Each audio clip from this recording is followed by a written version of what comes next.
Today I'll show you how to connect your Deladao to your Google Classroom so that you can see your students' device screens and what apps they're on in their Chromebooks. First step is to go to your Google Chrome browser, click on that, make sure you're logged into your district account. Once you're there, you go to LUSD District Bookmarks. Next, go down to Chromebook resource links, and you'll scroll over and down to the Deladao Chromebook monitoring tool. Go ahead and click on that. It's going to take you to a screen that will give you the option to sign in with Google or sign in with Microsoft Teams. Make sure you sign in with Google and make sure you are signing in with your district account. Click on that. I'm going to sign in. And now I'm on the actual screen of the Deladao. My suggestion for you is to make a bookmark for it so that you don't have to keep going back for it. You could go in here and go across and click in. It's up to you. I just like having it on my bar right up here. And the way you would do that is you go to your bookmarks tab and just bookmark this tab. And if you want it on the actual bar up top, you're going to click bookmark bar. The reason mine doesn't show up is because I have so many that I'd have to click this arrow and it'll give me all the other ones. It's up to you how you want to do that. You can always use the LUSD District Bookmarks tab and go that way. At this point, what you want to do is you want to click on Classroom. I already have some classes connected, just doing test classes. So it looks like I have a bunch here. You won't have that initially. Now you'll come to a page where it says Global Settings. I click Enable Automatic Detection of Off-Task Students. I also like to send a distraction notification to the student, letting them know that they're not on task. And it says Start Live Classroom automatically for scheduled classes. So I'm going to click that. You're going to schedule those. The next thing you're going to do is import your Google Classroom. So click Import from Google Classroom. Click Import. And then click on your district email. And once there, it gives you your access points. You might have to click them because I've already signed in. Mine are already chosen.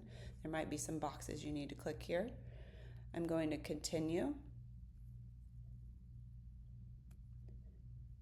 It's going to show me all the classes I have imported.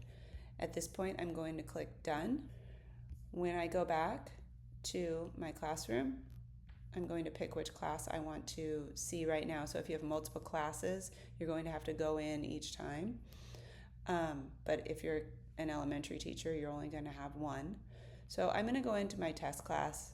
I'm going to click on that, and I'm going to set that up. The global settings that I chose previously will apply to this. I'm going to click how long I want that class to be open. So if I'm teaching middle school, maybe I only want 50 minutes, or I only want that 45 minutes or an hour. You can click those. But if I'm teaching elementary, I'm going to do it for a 6-hour day or a 7-hour day. So I'm going to go to custom duration. I click on that and I change this to hours. And I'm just going to click 8, even though we're not in the class for 8 hours. It just kind of gives me that wiggle room. You can also schedule classes ahead of time. So once you're on that page where it says Manage Classroom, you can scroll down and you can do your schedule. So if I have a class that happens every day from 8:20 to 9:15, I can schedule that, and then I can click my days, so Monday, Tuesday, Wednesday, Thursday, Friday, and I can add that schedule. So I add the schedule, and it will start automatically because we picked that in the Start Live Classroom automatically for scheduled classes.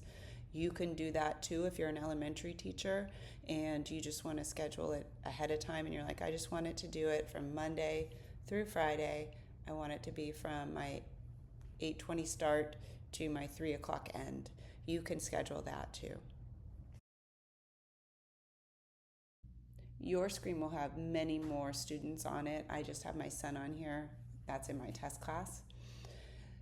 Right now, it says the student is offline. When the student is online, you're going to see different views. Here are the different views that you're going to see.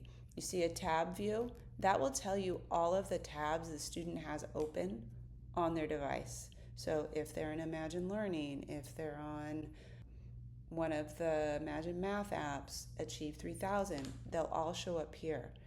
If you want to see specifically what is on that student's screen at that moment, you go up to Screen View, click on that, and that will show you what the screen looks like.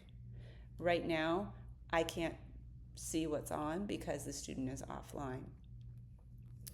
If you want to share a link to a student, you can share a link and put that website in there and send it. You could create groups. So if I wanted to create a group, I'm doing create new group. I could randomly arrange them, or I could arrange them how I have them in my tables. So there's different ways that you can do that. I just like having all of the students on the screen and I can see that. And at the end of your day, you can end class, or at the end of your class, if you're a middle school teacher, you can end class. So it's totally up to you what you would like to do when it comes to how long you want to manage that class or when you want to end it. So that's just a brief tutorial on how to upload that Google Classroom and how to view it. If you ever want me to come into your class and help you with this and see how it works within the class while the students are on it, I would be happy to. I hope that answers most of your questions. Email me with any other questions or requests. Have a great day.